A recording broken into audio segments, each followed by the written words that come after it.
Takže vás zdravím u nového videa, dneska si dáme unboxing z Pyrolandia za 2000 korun, má to přes 7 kg, takže si to dáme otevřít. Tak, otevíráme. Tak, co tam máme, Jo, nějaký papírek. Dobré. Dobře. Takže první, tak je tady na nás vykouklo Dum Bum Nano. Takže jdeme se to tady všechny vyskládat. A jich dohromady 33 a je jich fakt hodně, takže posuneme se na další věc. Další věc je Dum Bum Micro.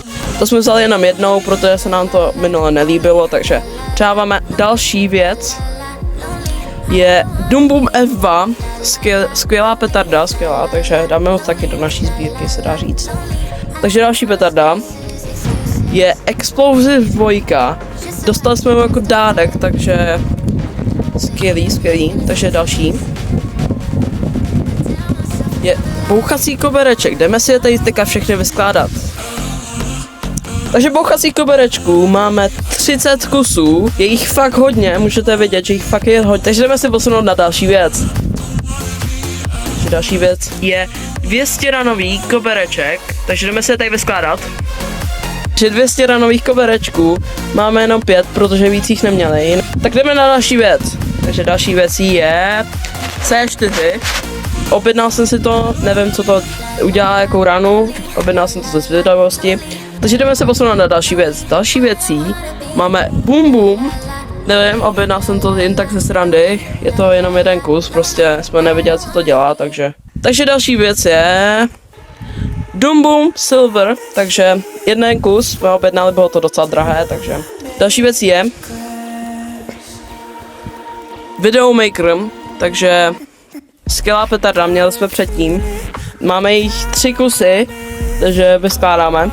Takže další věc máme Crazy Bulldog, prej skvělá petarda, takže jednou jenom, stačí.